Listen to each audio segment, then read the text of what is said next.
Au sommaire de cette édition, les djihadistes affiliés à Al-Qaïda ont revendiqué une attaque audacieuse et inédite depuis des années mardi dans la capitale malienne Bamako. Et puis dans ce journal également, 9 personnes ont été tuées et près de 2800 autres blessés suite à une explosion mardi des bunkers appartenant à des membres des Hezbollah au Liban.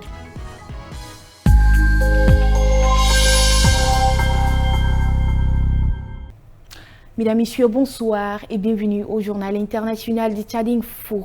9 personnes ont été tuées et près de 2800 autres blessés dans l'explosion mardi des bunkers appartenant à des membres de Hezbollah au Liban, selon un bilan du ministère de la Santé. Suivez.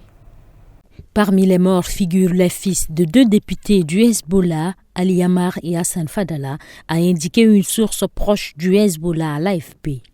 Une fille de 10 ans a également été tuée dans l'est du Liban par l'explosion du bunker de son père, selon sa famille et une source proche du Hezbollah. Le fils d'un haut responsable de sécurité du Hezbollah a également été blessé selon une autre source proche du Hezbollah. L'ambassadeur d'Iran à Beyrouth, Mojtaba Amani, a lui aussi été blessé dans l'explosion des bunkers selon la télévision d'État iranienne. Les bunkers, un système de radiomessagerie, ont explosé de manière simultanée dans plusieurs régions libanaises où la formation pro-iranienne est implantée. Un premier bilan du ministère de la Santé faisait état de 8 morts et près de 2750 blessés selon le ministre de la Santé, Firad Abiad. La plupart des victimes ont été blessées au visage, à la main, au ventre et même aux yeux. 14 membres du Hezbollah en Syrie ont également été blessés par l'explosion de leur bunker, a indiqué l'Observatoire syrien des droits de l'homme. Le mouvement islamiste libanais a affirmé qu'Israël était entièrement responsable de ces explosions simultanées et a assuré qu'il allait recevoir son juste châtiment à la suite de cette agression criminelle. Israël n'a pas commenté ces explosions. Plusieurs milliers de Ghanéens ont manifesté mardi à l'appel de l'opposition pour réclamer un audit des listes électorales créant des fraudes en faveur du parti au pouvoir lors de la présidentielle de décembre, ont constaté des journalistes de l'AFP. Les manifestants menus des pancartes portant des slogans tels que No Clean Register, No Peace, pas de registre propre, pas de paix, ou encore Stop the Rigging, Let People Decide. Commission électorale arrête le trucage, laisse le peuple décider, ont défilé dans toutes les régions du pays et selon les mêmes sources et des médias locaux. Ils ont répondu à l'appel du Congrès national démocratique, le principal parti d'opposition qui accuse la commission électorale d'avoir falsifié les listes électorales pour favoriser le nouveau parti patriotique au pouvoir et son candidat à la présidentielle, le vice-président Mamadou Mbayoumia. Celui-ci sera notamment opposé à l'ancien président John Mahama, candidat du NDC, et la course entre les deux favoris s'annonce serrée. Le NDC et plusieurs autres partis d'opposition affirment que la commission électorale s'est entendue avec le NPP pour falsifier le registre électoral en incluant plus de 50 000 noms de personnes décédées des listes et en écartant certains électeurs. La commission a rejeté cette accusation, expliquant que ces modifications ont juste pour but de mettre à jour les listes et d'assurer la transparence. À Accra, la capitale, le président du NDC, John Asiedou Nguetia, s'est adressé plusieurs fois à la foule des manifestants avant de déposer une pétition à la commission électorale demandant un audit indépendant des nouvelles listes pour vérifier qu'il n'y a pas de fraude. Il a également mis en garde contre les conséquences potentielles d'une fraude électorale.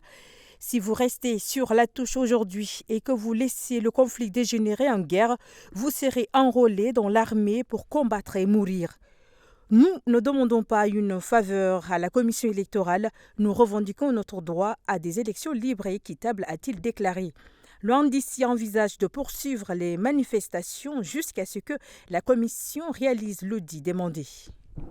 Un internaute de 32 ans suspecté d'être le fondateur d'une application web en open source connue par les autorités pour faciliter des transactions liées au trafic de drogue et pour commander des assassinats a été arrêté mardi en Australie, a annoncé ce mercredi la police australienne. Le créateur du moteur de blog Ghost, qui vit dans le sud-est de l'Australie avec ses parents, est accusé de 5 délits dont le soutien à une organisation criminelle passif de 3 ans de prison. La police a interpellé 38 personnes en Australie et saisi quelques 376 téléphones disposant d'un accès à Ghost.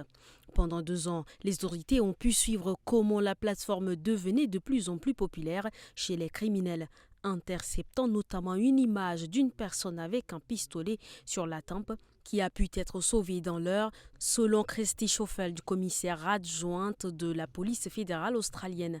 Ghost serait, selon les autorités, utilisé par des centaines de criminels présumés en Italie, au Moyen-Orient et en Corée du Sud pour ses avantages en termes de configuration, code disponible publiquement et d'anonymat relatif. Mais les forces de l'ordre ont réussi à retracer le réseau et avoir accès à des transactions et données de communication en lien avec le trafic de drogue, le blanchissement d'argent ou la commande d'assassinat. L'opération a mobilisé les forces de l'ordre de 9 pays et s'est soldée par d'autres arrestations en Italie, en Irlande, en Suède, au Canada et en Australie. Europol a convoqué une conférence de presse à 9h GMT en ligne depuis son quartier général de La Haye pour donner plus de détails sur ce coup de filet. Ce sont des gendarmes français qui ont repéré le créateur du moteur de blog en Australie. Le fondateur publiait de régulières mises à jour logicielles, mais en 2022, la police australienne a réussi à modifier ces mises à jour et à accéder au contenu des appareils. Les djihadistes affiliés à Al-Qaïda ont revendiqué une attaque audacieuse et inédite depuis des années mardi dans la capitale malienne Bamako, où ils ont jusqu'à présent temporairement pris le contrôle d'une partie de l'aéroport international.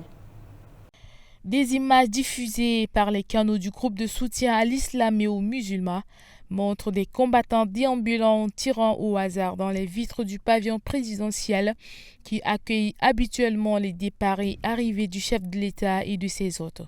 Un homme en armes incendie posément le réacteur d'un appareil qui paraît appartenir à la flotte officielle. D'autres images montrent d'épaisses fumées s'élevant à l'aéroport et du hangar de l'avion présidentiel.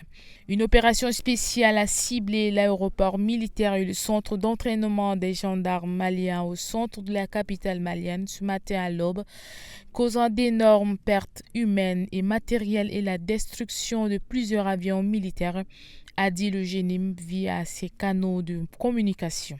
L'état-major des armées a reconnu dans la soirée que l'attaque avait causé quelques pertes en vie humaine, notamment à des élèves gendarmes à l'école de la gendarmerie et des dégâts dans la zone aéroportuaire. L'attaque a été repoussée, dit-il. La situation a rapidement été maîtrisée.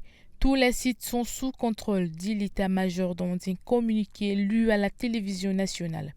Le ratissage de la zone se poursuit. La télévision a montré des images d'une vingtaine de prisonniers, les mains liées, les yeux bandés.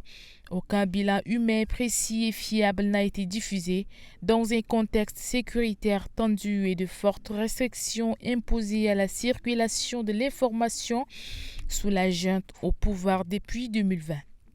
Des vidéos circulant sur les réseaux sociaux ont montré des corps calcinés présentés selon les cas comme ceux d'assaillants ou de gendarmes.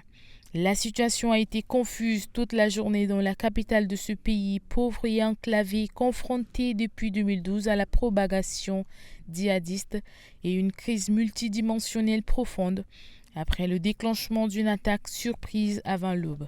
Tandis que certaines religions du Mali restent la proie d'attaques quasiment quotidiennes, sa capitale avait été préservée de la violence depuis une attaque anti-occidentale visant en mars 2016 un hôtel abritant l'ancienne mission européenne d'entraînement de l'armée malienne.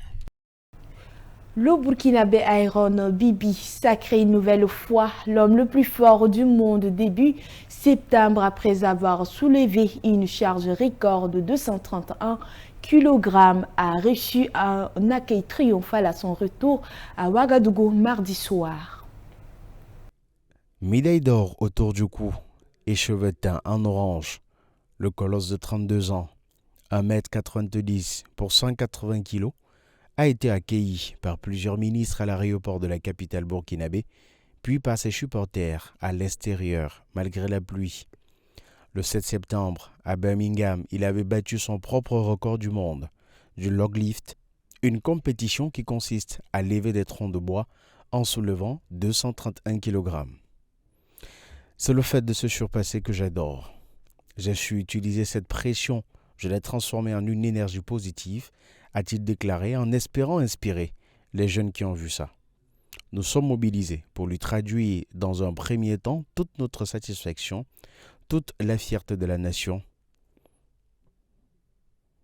a affirmé de son côté le ministre des Sports, Roland Somda. Cheikh Ahmed Al-Hassan, de son vrai nom, a découvert la musculation en 2009, à 17 ans, alors qu'il vient de s'installer au Canada pour y rejoindre son grand frère et terminer ses années de lycée. 4 ans plus tard, sa force impressionne des gens du milieu. Surpris qu'un amateur soulève de telles charges, il gravira rapidement les échelons jusqu'à devenir champion du monde de log lift en 2018.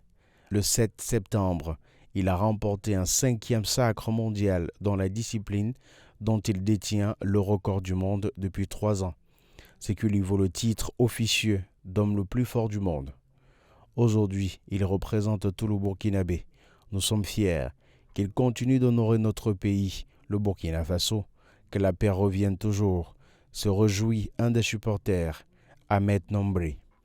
Le Burkina Faso est confronté à une grande partie de son territoire des violences djihadistes meurtrières et est gouverné par une junte militaire. Depuis un putsch perpétré en septembre 2022 par le capitaine Ibrahim Traoré. En novembre, Ayran Bibi avait été décoré par le capitaine Traoré quelques semaines après avoir déjà battu son record du monde.